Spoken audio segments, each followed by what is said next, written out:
आज हम आपको भारत के ऐसे रहस्यमय जगह के बारे में बताने वाले हैं जिनके बारे में जानकर आप हैरान हो जाओगे। तो चलिए इस वीडियो को शुरू करते हैं। Fact number 1, gravity palace. 18वीं सदी में बना ये महल काफी आश्चर्यजनक है। इस महल की लंबाई 50 मीटर से भी अधिक है। सबसे अनोखी बात तो यह है कि इस महल में एक भी स्तंभ नहीं है। इस महल को अरबी वास्तुकला और यूरोपियन वास्तुकला के मिक्सचर से बनाया गया है। यह एक रहस्यमय ऐतिहासिक स्थल है। फैक्ट नंबर 2, रूपकुंड झील। यह झील उत्तराखंड में स्थित है। यह झील कंकाल झील के नाम से भी मशहूर है। इस झील का इतिहास सैकड़ों मौतों से भरा हुआ है। 15वीं सदी में यहाँ पर 600 कंकाल मिले थे। उस दौर में इस इलाके में पहुँचना नामुमकिन था, लेकिन अब यह एक पर्यटक स्थल है। यहाँ पर बड़ी संख्या में लोग घूमने आते हैं। इस झील की सतह पर 300 से 600 कंकाल देखे जाते हैं। फैक्ट नंबर 3, लाल वर्षा। केरला में इडुक्की नामक एक रहस्यमय जगह है। यहाँ पर लाल रंग की बारिश सबसे पहले 25 जुलाई 2001 में हुई थी और 2 महीने तक समय समय पर हुई। इस घटना का असल कारण आज तक पता नहीं चल पाया है।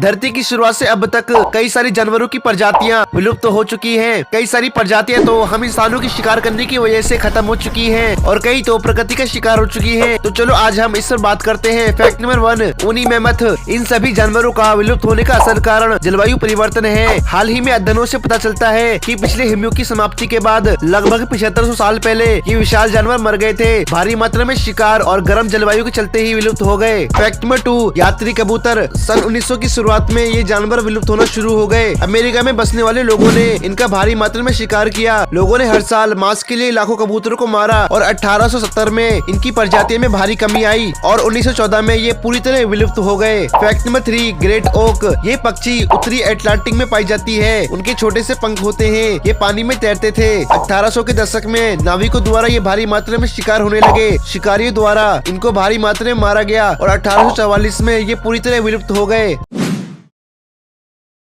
ये भारत के रहने वाले फरहाद जैनी, जो कि दुनिया के 8वें अजूबे हैं। ये कहना गलत नहीं होगा क्योंकि इन्होंने 1940 से कुछ भी खाया पिया नहीं है। जी हाँ दोस्तों, आप लोगों ने सही सुना। और आज उनकी 90 साल उम्र हो गई है। ये 12 साल की उम्र में वे हिंदू देवी अम्बा के अनुयायी बन गए थे। अगर ये एक दिन में लगभग 20 मील दूर भी चले तो उनको थकान महसूस नहीं होती है। लोगों ने इसे साबित करने के लिए उन्हें 15 दिन गुजरात के एक हॉस्पिटल में रखा गया और उनके ऊपर निगरानी भी रखी गई, जहाँ पर इन्होंने खाने पीने का सेवन नहीं किया। डॉक्टरों ने इन पर कई सारे टेस्ट भी किए हैं, लेकिन वे ऐसा समझ नहीं पाए। फरहाद जैनी का कहना है कि उनको खाने पीने की जरूरत नहीं है, उन्हें सूरज से ऊर्जा मिलती है। आप लोगों का क्या कहना है कमेंट सेक्शन में जरूर बताएं।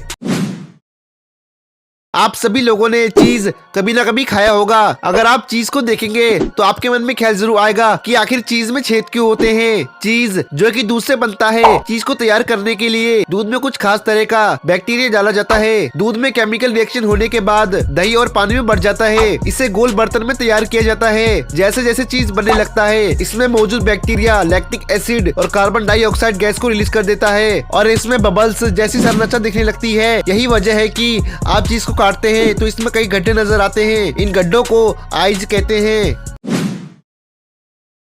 मिलिए गूगल दादी जी से। यूपी के मिर्जापुर में रहने वाली गूगल दादी, जिन्हें लोग चलती फिरती डायरी कहते हैं। गूगल दादी का असल नाम सीतापति पटेल है। इनकी उम्र 65 साल है। वैसे तो इस उम्र में आते आते अच्छे खासे लोगों की याददाश्त तो कमजोर हो जाती है, लेकिन इनके साथ ऐसा नहीं है क्योंकि इनका साथ देता है इनका दिमाग। वैसे तो इनका मुकाबला गाँव के पढ़े लिखे नौजवान भी नहीं कर पाते हैं, क्योंकि दादी जी को उनके अधिकारी से लेकर विधायक और थाने के सारे हेल्पलाइन नंबर जुबानी याद है। इसलिए गूगल दादी जी को वुमेन डायरी कहते हैं। गूगल दादी जी देश भर में काफी मशहूर हो चुकी हैं। यहाँ तक कि खुद प्रधानमंत्री मोदी जी गूगल दादी की सराहना कर चुके हैं।